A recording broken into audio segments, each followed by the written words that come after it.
রামপুরহাটের রাজনৈতিক মহলে নতুন করে বিতর্কের আগুন জ্বলে উঠেছে এক বহিষ্কৃত কাউন্সিলরকে ঘিরে। শারীরিক নির্যাতনের গুরুতর অভিযোগে অভিযুক্ত তৃণমূল কংগ্রেসের কাউন্সিলর প্রিয়নাথ সাউকে দলীয় হাইকমান্ডের নির্দেশে বহিষ্কার করা হয়েছিল। সাংবাদিক বৈঠক করে সেই সিদ্ধান্ত ঘোষণা করেছিলেন রাজ্যের ডেপুটি স্পিকার তথা রামপুরহাটের বিধায়ক আশিস বন্দ্যোপাধ্যায়। তিনি স্পষ্ট ভাষায় জানিয়েছিলেন, শারীরিক নির্যাতনের মতো গুরুতর অভিযোগে অভিযুক্ত কাউন্সিলরকে দল বরদাস্ত করবে না, এমনকি তাকে কাউন্সিলর হিসেবেও মেনে নেওয়া হবে না বলে জানানো হয়েছিল। কিন্তু সেই ঘোষণার পর কেটে গিয়েছে কিছু সময়। অভিযোগের তদন্ত ও আইনি প্রক্রিয়া এখনও চলছে। দলের তরফে বহিষ্কারের সিদ্ধান্ত প্রত্যাহার করা হয়েছে।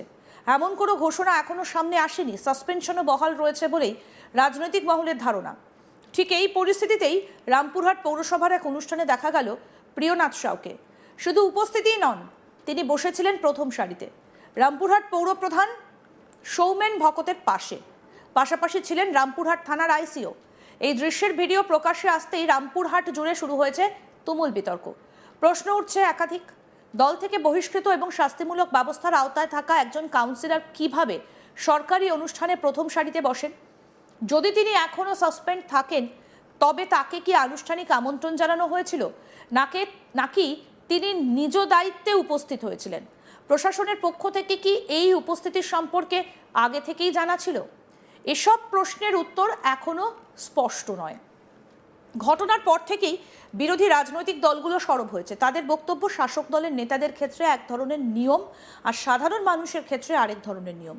এমন ধারণাই এই ঘটনার মাধ্যমে আরও জোরদার হচ্ছে। বিরোধীদের দাবি, যদি অভিযোগ এতটাই গুরুতর হয় যে দল নিজেই বহিষ্কারের সিদ্ধান্ত নেয়, তবে প্রশাসনিক অনুষ্ঠানে তার উপস্থিতি নৈতিকতার পরিপন্থী। এতে জনমানসে ভুল বার্তা যেতে পারে। অন্যদিকে শাসক দলের একাংশের যুক্তি, দলীয় বহিষ্কার আর আইনি পদ খারিজ দুটো ভিন্ন বিষয়। কোনো ব্যক্তি দল থেকে বহিষ্কৃত হলেও তিনি যদি নির্বাচিত প্রতিনিধি হন, তবে আইনত তার পদ খারিজের জন্য নির্দিষ্ট প্রক্রিয়া রয়েছে। শুধুমাত্র দলীয় সিদ্ধান্তে কাউন্সিলর পদ স্বয়ংক্রিয়ভাবে বাতিল হয়ে যায় না। সেক্ষেত্রে তিনি এখনও নির্বাচিত জনপ্রতিনিধি হিসেবে পরিচিত হতে পারেন। ফলে কোনো পৌর অনুষ্ঠানে তার উপস্থিতি আইনগতভাবে অস্বাভাবিক নাও হতে পারে। তৃণমূল নেতা মলয় মুখোপাধ্যায় কি বলছেন শুনবো। তো বহিষ্কৃত তৃণমূল কংগ্রেসের কাউন্সিলর বহাল তাড়িতে পুলিশ আধিকারিকের পাশে বসে কি বলবেন? শাসক দলের কাউন্সিলর বলেই কি সম্ভব? দেখুন, এটা এইভাবে দেখলে হবে না। অভিযোগ যে কেউ আনতে পারে। অভিযোগ মানেই যে ট্র্যাপ নয়, তারও কোনো মানে নেই। অভিযোগ হলেই যে তাকে দোষী সাব্যস্ত করা হবে তাই নয়। এবং পরবর্তী ক্ষেত্রে আমি শুনেছি যিনি অভিযোগ করেছিলেন তিনি তো বলেছেন নাকি পরবর্তী ক্ষেত্রে যে না, আমাদের এটা খানিকটা গটাপ ছিল, আমরা এটা মিটমাট করে নিয়েছি। তবুও প্রশাসন ব্যবস্থা নিয়েছে, তিনি বিচারাধীন আছে বিষয়টা। কাজে তিনি যখন দোষী সাব্যস্ত হয়ে যাবেন তারপরে বলবেন যে তাকে নিয়ে শাসক দল কি ভাবছে না ভাবছে, কে নেতার মন্ত্রীর পাশে বসে আছে না বসে আছে। কিন্তু এখন একজন লোককে ট্যাপে ফেলে দিয়ে তার এইভাবে চরিত্র হনন করার কোনো মানেই আমি দেখতে পাচ্ছি না। কাজে প্রশাসন যদি যখন মনে করবে বিচার ব্যবস্থার প্রতি আমাদের আস্থা আছে, বিচার ব্যবস্থা যদি বোঝা যায় তিনি দোষী সাব্যস্ত হয়েছেন, তখন তার বিরুদ্ধে ব্যবস্থা হবে।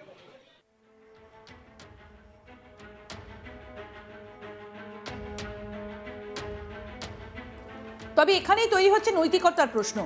কারণ অভিযোগটা সাধারণ কোনো বিতর্ক নয়, এটা শারীরিক নির্যাতনের মতো গুরুতর অভিযোগ। এমন অভিযোগে অভিযুক্ত একজন ব্যক্তিকে জনসমক্ষে প্রশাসনের শীর্ষ প্রতিনিধিদের পাশে বসতে দেখা গেলে সাধারণ মানুষের মধ্যে বিভ্রান্তি তৈরি হওয়া স্বাভাবিক।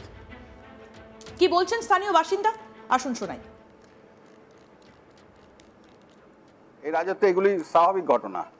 যার মাথায় দিদির হাত আছে সে যত বড়ই অপরাধ করুক সে পার পাবেই, এটাই আমরা দেখে আসি। যার বিরুদ্ধে গুরুতর অভিযোগ, লোয়ার কোর্টে জেলা আদালতে যার জামিন হয়নি, বেল পাননি যিনি, সে সগর্বে বুক ফুলিয়ে ঘুরে বেড়াচ্ছে প্রশাসনের আধিকারিকের সঙ্গে এবং জনপ্রতিনিধিদের সঙ্গে। এটাই এই রাজ্যের আইন, এটাই আমাদের মেনে চলতে হবে। এই বিষয়ে কংগ্রেস নেতা সঞ্জয় অধিকারী কি বলছেন শুনবো। অভিযুক্ত বহিষ্কৃত তৃণমূল কংগ্রেসের কাউন্সিলর বহাল তাগিদে পুলিশ আধিকারিকের পাশে বসে কি বলবেন? শাসক দলের কাউন্সিলর বলে কি সম্ভব? হ্যাঁ, এটা শাসক দলের কাউন্সিলর বলেই সম্ভব হয়েছে বলেই যে পুলিশ আধিকারিক তার সঙ্গে বসেছেন উনি সবচেয়ে অন্যায় করেছেন। এবং এতদিন ধরে কেস হওয়া ওনাকে কিন্তু গ্রেপ্তার করতে পারেনি বা গ্রেপ্তার করেননি।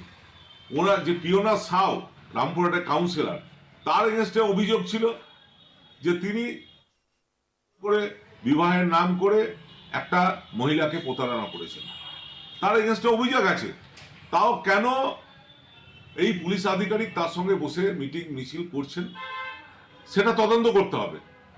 আমরা কংগ্রেস দলের পক্ষ থেকে আমরা এটা তদন্তের দাবি জানাচ্ছি এবং প্রিয়নাথ সাউকে কঠোর শাস্তির দাবি জানাচ্ছি। আজকে গোটা পশ্চিমবাংলায় যে অবস্থা হয়েছে তার সঙ্গে সঙ্গে বীরভূম জেলা অবস্থা হয়েছে। ওখানে আমাদের ডেপুটি স্পিকার আশিস বন্দ্যোপাধ্যায় থাকেন। কিছুদিন আগে দেখেছিলাম ওনাকে বহিষ্কার করা হয়েছে প্রিয়নাথ সাউকে। হঠাৎ কি হলো? সামনে যে ভোট আসছে তার ভোট রাজনীতি শুরু হয়ে গেল। যে সব মিলিয়ে রামপুরহাটে এখন একটাই প্রশ্ন ঘুরপাক খাচ্ছে, দলীয় বহিষ্কার সত্ত্বেও কিভাবে অভিযুক্ত কাউন্সিলর প্রশাসনিক অনুষ্ঠানে সম্মানের আসনে বসেন। আমাদের প্রতিনিধি শান্তনু কি প্রতিবেদন তুলে ধরেছেন, আসুন দেখাই। রামপুরহাটের একটি সরকারি দপ্তরের বৈঠকের ভিডিও সামনে আসতে রাজনৈতিক পারদ কিন্তু তুঙ্গে উঠেছে।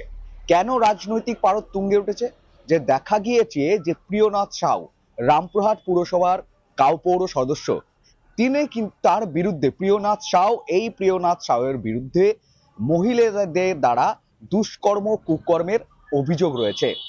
অভিযোগের পরেই কিন্তু রাজ্য বিধানসভার ডেপুটি স্পিকার তথা রামপুরহাটের বিধায়ক আশিস বন্দ্যোপাধ্যায় তিনি কিন্তু একটি সাংবাদিক বৈঠক করে প্রিয়নাথ সাউকে দল থেকে বহিষ্কার করেন। এই বহিষ্কৃত কাউন্সিলর, তৃণমূল কাউন্সিলর কিভাবে এক পুলিশ রামপুরহাট থানার যে আইসি এবং রামপুরহাট পুরসভার যে চেয়ারম্যান রয়েছে তাদের বৈঠকের মাঝখানে তিনি কি করছেন, এই প্রশ্নটাই কিন্তু ঘুরপাক খাচ্ছে। যেমন এই প্রশ্নের জন্য দেখা গিয়েছে কংগ্রেসের তরফ থেকে প্রতিক্রিয়া উঠে আসছে, ভারতীয় জনতা পার্টির তরফ থেকে প্রতিক্রিয়া উঠে এসছে, আম জনতার তরফ থেকে প্রতিক্রিয়া উঠে এসছে, সাথে সাথে এই এলাকার মানুষজনও কিন্তু ক্ষোভ প্রকাশ করেছে প্রিয়নাথ সাউয়ের বিরুদ্ধে। বলছে যেখানে দলের শীর্ষ নেতৃত্ব রামপুরহাট বিধায়ক, রাজ্য ডেপুটি স্পিকার, বিধানসভা ডেপুটি স্পিকার, এমনকি কোর কমিটির অন্যতম সদস্য বলেই পরিচিত আশিস বন্দ্যোপাধ্যায়, তিনি কিন্তু রামপুরহাটের দায়িত্বে রয়েছেন। সেই রামপুরহাটের তৃণমূলের এই কাউন্সিলর অভিযোগ পেতেই তাকে কিন্তু একেবারে বহিষ্কার করা হয়েছে দল থেকে। কিন্তু কেন তিনি এই সরকারি অনুষ্ঠানে রয়েছেন? সাথে সাথে আরো প্রশ্ন, পুলিশ নাকি পুলিশের একটা খাতায় তার নাম রয়েছে, সেখানে এই প্রিয়নাথ সাউকে একে পালাতক হিসেবে দেখা যায়, নিখোঁজ হিসেবে দেখতে পাচ্ছে, কিন্তু সে পুলিশের সামনে কি করছেন একজন অভিযুক্ত। এই প্রশ্নগুলো সকলের মনে উঠেছে এবং তীব্র সওয়াল কিন্তু খাড়া করেছে। রাজনৈতিক পারদ কিন্তু তুঙ্গে। শাসক বিরোধী যে রাজনৈতিক সংগঠনগুলি রয়েছে, বাম, কংগ্রেস, ভারতীয় জনতা পার্টি, তারা যেমন কটাক্ষ আক্রমণ করছে, রামপুরহাটের স্থানীয় বাসিন্দারাও কিন্তু এর তীব্র প্রতিবাদ করছে। এমনকি তৃণমূলের একাংশ কিন্তু প্রতিবাদ করছে। কেন রামপুরহাটের যে এই ঘটনা ঘটলো, এই চিত্র বাইরে এসছে, কেনই বা তিনি প্রশাসনিক সাথে বৈঠক করছেন একজন অভিযুক্ত, একজন বহিষ্কৃত তৃণমূলের কাউন্সিলরকে নিয়ে কেন, এবং দুষ্কর্ম কুকর্ম করার অভিযোগ যার বিরুদ্ধে রয়েছে, মহিলারা এই অভিযোগ কিন্তু করেছে একেবারে লিখিতভাবে রামপুরহাট থানায়, আর সেই অভিযুক্তকে পুলিশ পাকড়াও করতে পারেনি। অথচ এই ব্যক্তি প্রিয়নাথ সাউ বাড়িতে লুকিয়ে থেকেছে দিনের পর দিন, এমনটাও কিন্তু বিভিন্ন মন্তব্য উঠে আসছে। রামপুরহাটের যে পুরসভার যিনি প্রিয়নাথ সাউ কাউন্সিলর, তার ওয়ার্ড থেকে এই ধরনের অভিযোগ কিন্তু ওনার বিরুদ্ধে উঠে আসছে।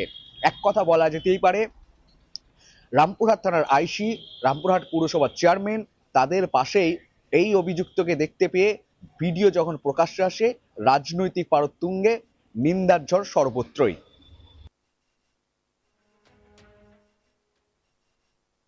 আরও আপডেট পেতে দেখতে থাকুন আজ তাক বাংলা, সাবস্ক্রাইব করুন।